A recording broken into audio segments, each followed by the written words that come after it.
कर्मयोग में साधना कैसे करें, इस बात को समझाते हुए पूज्य स्वामी राम सुखदास जी कहते हैं, मनुष्य में कर्म करने की एक स्वाभाविक रुचि रहती है, कारण कि वह कुछ न कुछ पाना चाहता है।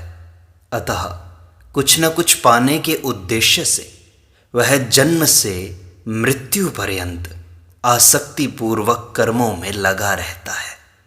कुछ पाने की आशा के कारण कर्मों में उसकी आसक्ति इतनी अधिक रहती है कि जब वृद्धावस्था में उसकी इंद्रियां कर्म करने में असमर्थ हो जाती हैं, तब भी वह कर्मों से असंग नहीं हो पाता।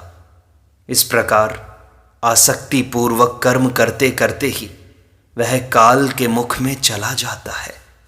ऐसी परिस्थिति में हठपूर्वक कर्मों का त्याग करने की अपेक्षा कोई ऐसा उपाय ही सफल हो सकता है जिसके अंतर्गत शास्त्र विहित कर्म करते हुए ही कर्मों से आसक्ति मिट जाए और मनुष्य को कल्याण की प्राप्ति हो जाए।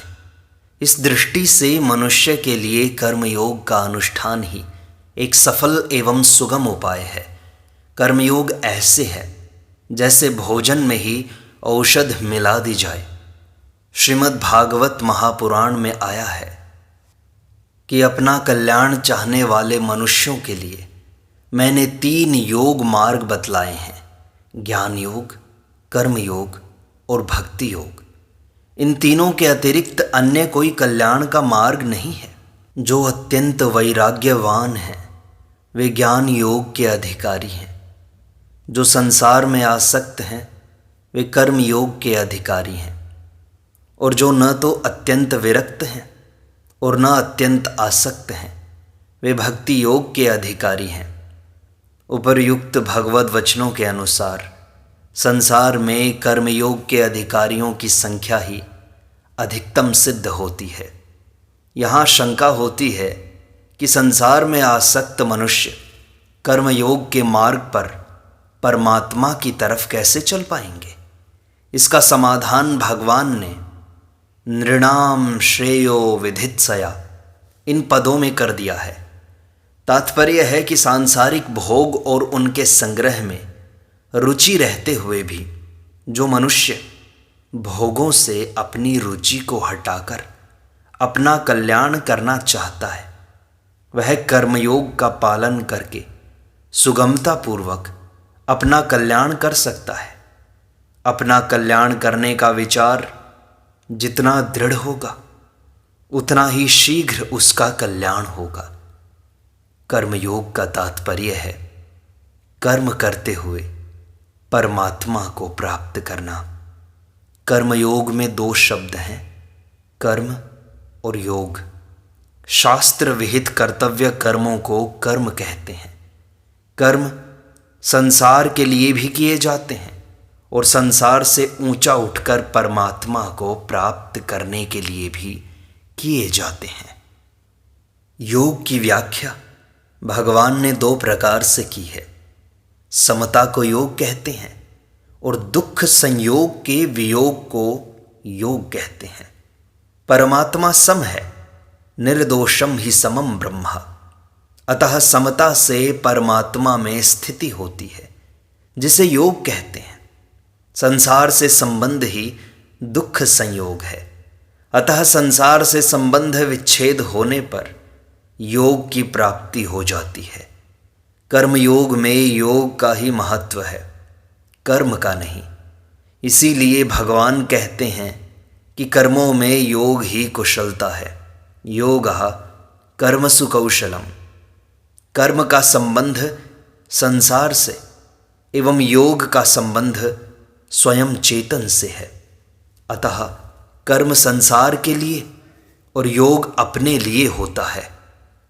कर्मयोग में कर्म, कर्म सामग्री और कर्मफल में ममता, कामना एवं आसक्ति का सर्वथा त्याग होना आवश्यक है।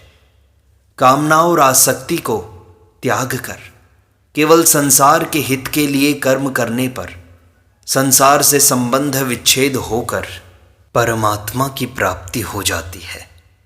अतएव भगवान कहते हैं कि यज्ञार्थ कर्म केवल दूसरों के हित के लिए किए गए कर्म के अतिरिक्त अन्य अपने लिए किए गए सभी कर्म बांधने वाले होते हैं।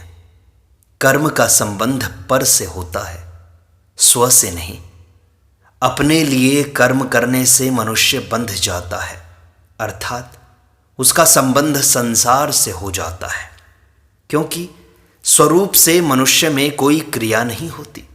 संपूर्ण क्रियाएं प्रकृति में होती हैं। प्रकृति के संबंध से मनुष्य प्रकृति में होने वाली क्रिया को अपने में आरोपित कर लेता है। वास्तव में कोई भी मनुष्य किसी भी अवस्था में जागृत, स्वप्न, सुषुप्ति, मूर्छा एवं समाधि तक में भी क्षण मात्र के लिए भी कर्म किए बिना नहीं रह सकता, कारण कि प्रकृति जनित गुणों के वश में होकर सभी मनुष्यों को कर्म करने के लिए बाध्य होना पड़ता है। इसीलिए मनुष्यों में स्वभाव से ही कर्म करने का एक वेग विद्यमान रहता है। हठपूर्वक कर्मों का स्वरूप से त्याग करने अथवा अपने लिए कर्म करने पर वह वेग शांत नहीं होता। निष्काम भाव पूर्वक दूसरों के हित के लिए कर्म करने पर ही वह वेग शांत हो सकता है। इसीलिए कहा है, जो योग में समता में आरूढ़ होना चाहता है, ऐसे मननशील योगी के लिए कर्तव्य कर्म करना कारण है। इस दृष्टि से परमात्मा की प्राप्ति के लिए कर्म योग का अनुष्ठान करना सभी के लिए आवश्यक एवं सुगम है। मनुष्य शरीर कर्म योनि है। कर्म मनुष्य शरीर में किए जाते हैं और उनका फल अन्य योनियों में भोगा जाता है। इसलिए मनुष्य शरीर में बुद्धि की प्रधानता है। अपना कल्याण करना एवं दूसरों को सुख पहुंचाना, उनकी सेवा करना ही बुद्धि का सदुपयोग है। सुख भोग और संग्रह करना एवं अनुकूलता की प्राप्ति में सुखी और प्रतिकूलता की प्राप्ति में दुखी होना बुद्धि का दुरुपयोग है। एकमात्र मनुष्य शरीर ही कर्तव्य का पालन करने के लिए है। सुख भोग एवं अनुकूलता प्रतिकूलता की प्राप्ति में सुखी दुखी होना तो पशु पक्षी आदि निम्न योनियों में भी है, जिनके सामने कर्तव्य पालन का प्रश्न ही नहीं है। जिनसे केवल संसार का हित होता हो, ऐसे कर्म करना ही कर्मयोग है। कर्मयोग की ऐसी विलक्षणता है कि साधक किसी ज्ञान योग अथवा भक्ति योग के मार्ग पर क्यों न चले, कर्मयोग की प्रणाली अपने लिए कुछ नहीं करना उसको अपनानी ही पड़ेगी, क्योंकि सभी में क्रिया शक्ति तो निरंतर रहती है। इसीलिए भगवान ने ज्ञान योगी के लिए सर्वभूत हिते रताः तथा भक्ति योगी के लिए अद्वेष्टा सर्वभूतानां मैत्रः करुणा एव च, ऐसा कहकर दोनों के लिए दूसरों के हित के लिए कर्म करना अनिवार्य बतलाया है। कर्मयोग में कर्ता निष्काम होता है, कर्म नहीं, क्योंकि जड़ होने के कारण कर्म स्वयं निष्काम या सकाम नहीं हो सकते।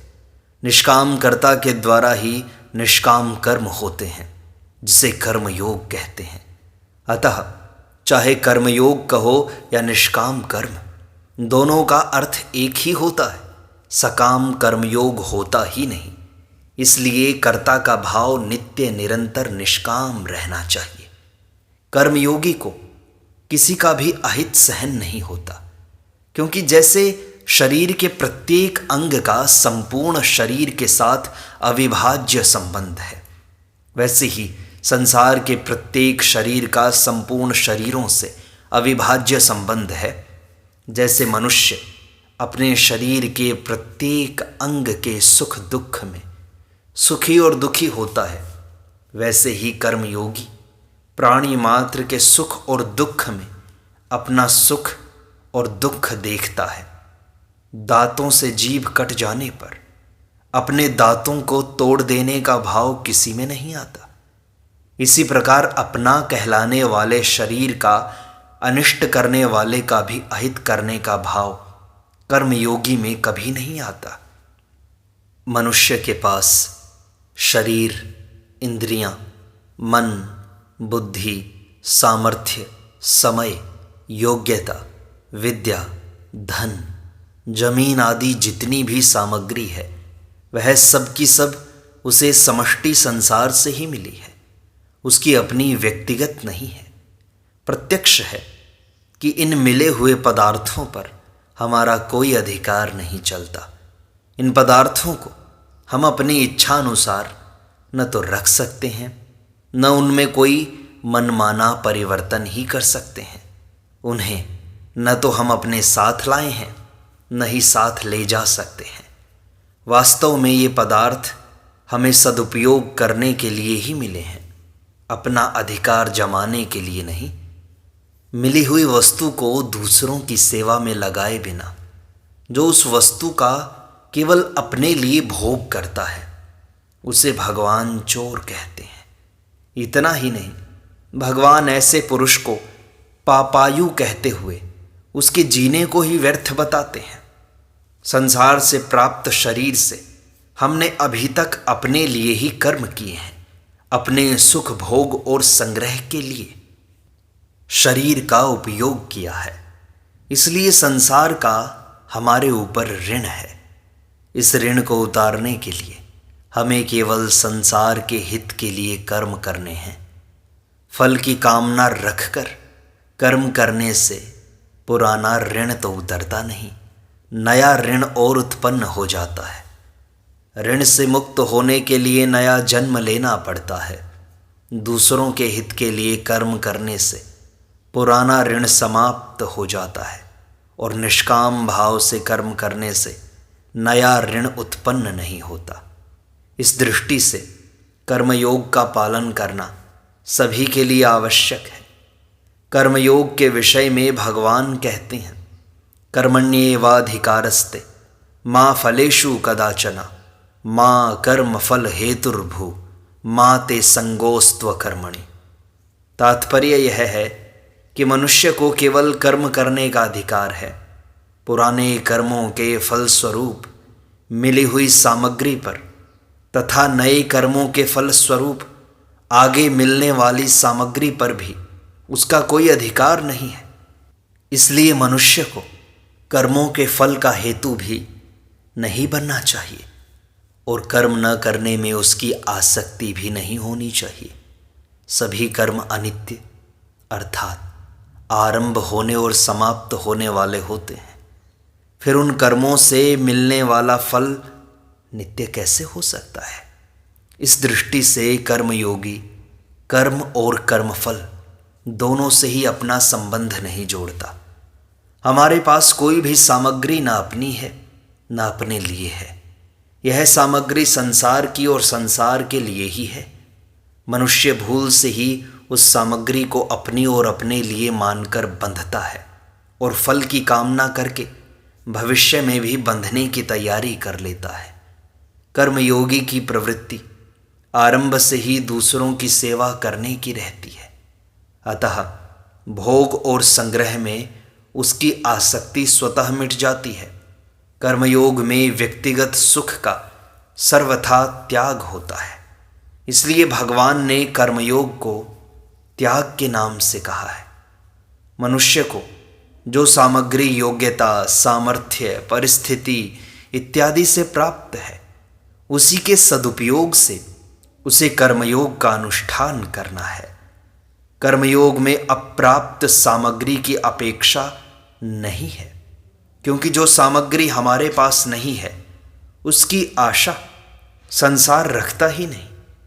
कर्मयोग की यह विलक्षणता है कि जो सामग्री, परिस्थिति आदि हमें मिली हुई है केवल उसी के सदुपयोग के द्वारा हम कर्मयोग का पूरा पूरा पालन कर सकते हैं। भगवान गीता में कहते हैं कि अपने अपने कर्तव्य का ठीक रीति से आचरण करने मात्र से मनुष्य को परम सिद्धि प्राप्त हो जाती है। अतएव मनुष्य किसी भी देश, काल, परिस्थिति आदि में क्यों न हो, वह स्वार्थ, अभिमान, कामना, ममता आदि को त्याग कर सबके हित के लिए ही सब कर्म करे। कर्मयोग के मार्ग पर स्थूल शरीर से होने वाली सेवा, सूक्ष्म शरीर से होने वाला चिंतन, ध्यान आदि और कारण शरीर से होने वाली समाधि तक के संपूर्ण कर्म केवल संसार के कल्याण के लिए ही किए जाते हैं, अपने लिए नहीं। कारण कि दूसरे के कल्याण के लिए कर्म करने से अपने स्वार्थ का त्याग होता है। यद्यपि अपना कल्याण चाहना भी श्रेष्ठ है, तथापि संसार का कल्याण चाहना उससे कहीं अधिक श्रेष्ठ है। संसार के कल्याण से अपना कल्याण अलग मानना ही भूल है। वास्तव में संसार का कल्याण चाहने में ही अपना कल्याण स्वाभाविक रूप से निहित है।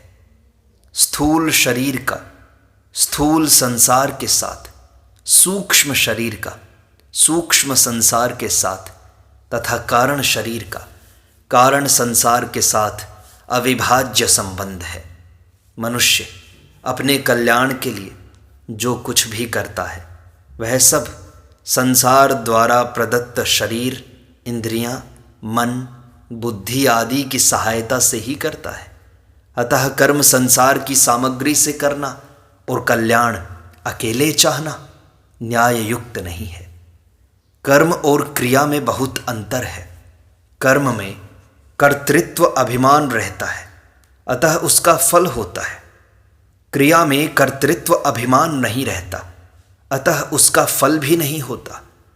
जैसे बालक से जवान होना, खाए हुए अन्न का पचना इत्यादि क्रिया है जिसका फल बंधन नहीं होता। कर्मयोगी कर्म करते हुए भी कामना, ममता, आसक्ति आदि न होने के कारण कर्मों से स्वाभाविक रूप से लिप्त नहीं रहता, इसलिए उससे क्रिया होती है, कर्म नहीं होता। अतएव उसके अंतःकरण में अनुकूलता प्रतिकूलता से होने वाले हर्ष, शोक आदि विकार नहीं होते। यदि अनुकूलता प्रतिकूलता आदि का उस पर प्रभाव पड़ता है तो वह कर्मयोगी नहीं अपितु कर्मी है। संसार से किसी भी प्रकार की आशा रखने वाला मनुष्य कर्मयोग का भली भांति अनुष्ठान कर ही नहीं सकता। यद्यपि कर्मयोगी को संसार की कोई आवश्यकता नहीं रहती, तथापि संसार को कर्मयोगी की बहुत आवश्यकता रहती है, क्योंकि कर्मयोग का पालन करके मनुष्य संसार मात्र के लिए बड़ा उपयोगी हो जाता है। इसके विपरीत अपने स्वार्थ के लिए कर्म करने वाला मनुष्य वास्तव में न तो संसार के लिए और न ही अपने लिए उपयोगी हो सकता है। आजकल के लोगों में प्रायः यह बात प्रचलित है कि मनुष्य के लिए ही यह सब संसार सुख भोग बने हैं, अतः इन्हें भोगना चाहिए। यह बिल्कुल गलत बात है। वास्तव में मनुष्य संसार के लिए है, न कि संसार मनुष्य के लिए। 84 लाख योनियों में जितने जीव हैं वे सब कर्मफल भोगने के लिए मानो जेल खाने में पड़े कैदी हैं। कैदियों के प्रबंध और हित के लिए जैसे अवसर रहता है, वैसे ही मनुष्य संसार के प्रबंध और हित के लिए है। प्याऊ पर बैठा व्यक्ति यदि यह सोचे कि जल मेरे लिए ही है, अथवा अन्न का वितरण करने वाला यह सोचे कि अन्न मेरे लिए ही है, तो यह कितनी मूर्खता की बात होगी। ऐसे ही संसार सुख भोगों को अपना और अपने लिए मानना बहुत बड़ी भूल है, जिसका मनुष्य जीवन में कोई स्थान नहीं है। लोग ऐसी शंका भी किया करते हैं कि भजन ध्यान करने, दूसरों की सेवा करने, परमात्मा को प्राप्त करने आदि की कामना भी तो कामना ही है, फिर सर्वथा निष्काम कैसे हुआ जा सकता है? इसका समाधान यह है कि स्वरूप को जानने की कामना, सेवा करने की कामना, भगवान को प्राप्त करने की कामना कामना नहीं है। वस्तुतः नाशवान की कामना ही कामना है, क्योंकि वह अपना नहीं है, अविनाशी की कामना कामना नहीं है, क्योंकि वह अपना है। संसार से प्राप्त वस्तु को संसार की ही सेवा में लगा देने की कामना कामना नहीं है, अपितु त्याग है। क्योंकि विनाशी होने के कारण संसार भी अपना नहीं है और उससे प्राप्त वस्तु भी अपनी नहीं है। लोग प्रायः कहा करते हैं कि यदि हम किसी प्रकार की कामना न करें तो धन आदि कोई भी वस्तु प्राप्त नहीं हो सकती। अतः कामना किए बिना हमारा जीवन निर्वाह कैसे होगा? यह बात भी बिल्कुल निराधार है। वास्तव में किसी अप्राप्त वस्तु की प्राप्ति कामना के कारण नहीं, अपितु प्राप्त वस्तु के सदुपयोग अर्थात कर्तव्य कर्म के कारण होती है। पहले के सदुपयोग के कारण वर्तमान में एवं वर्तमान के सदुपयोग के कारण भविष्य में अप्राप्त वस्तु की प्राप्ति अवलंबित है। सदुपयोग का तात्पर्य है वर्तमान में प्राप्त सामग्री के द्वारा कर्तव्य कर्मों का आचरण। यदि वह सदुपयोग निष्काम भाव से किया जाए तो परमात्मा की प्राप्ति एवं सकाम भाव से किया जाए तो सांसारिक वस्तुओं की प्राप्ति हो सकती है। धन आदि समस्त सांसारिक वस्तुएं कर्म करने से प्राप्त होती हैं। जो वस्तु कर्म के अधीन है वह कामना करने से कैसे प्राप्त हो सकती है? अतः उसके लिए कामना करना व्यर्थ ही है। इसके अतिरिक्त कामना पूरी हो जाने पर हम उसी अवस्था में आ जाते हैं जिसमें कामना उत्पन्न होने से पूर्व थे। कामना सदा पूरी नहीं होती और कामना के अनुरूप प्राप्त वस्तु भी सदा रहने वाली नहीं होती। अतएव कामना करने से पराधीनता के सिवाय कुछ नहीं मिलता। वास्तव में सांसारिक पदार्थों की कामना के बाद जब वे पदार्थ हमें मिलते हैं तो उनकी प्राप्ति में हमें सुख प्रतीत होता है। वह सुख उन पदार्थों की प्राप्ति से नहीं हुआ है। यदि पदार्थों की प्राप्ति से सुख होता तो उनके रहते हुए कभी कोई दुख नहीं होना चाहिए था। कम से कम जो पदार्थ कामना के बाद मिला है उस पदार्थ को लेकर तो दुख होना ही नहीं चाहिए, किंतु फिर भी दुख तो रहता ही है। इससे यह सिद्ध होता है कि पदार्थ प्राप्ति के बाद होने वाला सुख पदार्थ प्राप्ति का सुख नहीं है, अपितु कामना निवृत्ति का सुख है। जैसे हम धन की कामना करते हैं तो धन का हमारे मन के साथ घनिष्ठ संबंध हो जाता है, अर्थात धन हमारे मन के द्वारा पकड़ा जाता है। जब बाहर से धन मिलता है तब मन से पकड़ा हुआ धन निकल जाता है और सुख की प्रतीति होती है। वास्तव में वह सुख बाहर से उस धन के मिलने से नहीं हुआ है, अपितु मन से पकड़े हुए धन के निकलने से अर्थात धन की कामना का त्याग होने से हुआ है। परंतु मनुष्य भूल से इस सुख को पदार्थों की प्राप्ति से मिलने वाला मानकर पुनः नई नई कामनाएं करने लगता है। इसी कारण वह कामना निवृत्ति अर्थात निष्कामता को सुरक्षित नहीं रख पाता। इसीलिए कहा है, विषयों के उपभोग से कामना कभी शांत नहीं होती, अपितु घी से अग्नि के समान बार बार अधिक बढ़ती ही जाती है। इसलिए भगवान अर्जुन से कहते हैं, योगस्थः कुरु कर्माणि संगम त्यक्त्वा धनंजय सिद्ध्य सिद्ध्योः समो भूत्वा समत्वम योग उच्यते। हे धनंजय, तू आसक्ति का त्याग करके सिद्धि और असिद्धि में समान बुद्धि होकर योग में स्थित हुआ कर्तव्य कर्मों को कर। समत्व ही योग कहलाता है। यही है कर्मयोग में साधना। इस प्रकार यह सत्संग संपूर्णता को प्राप्त होता है। शेष अगले अंक में।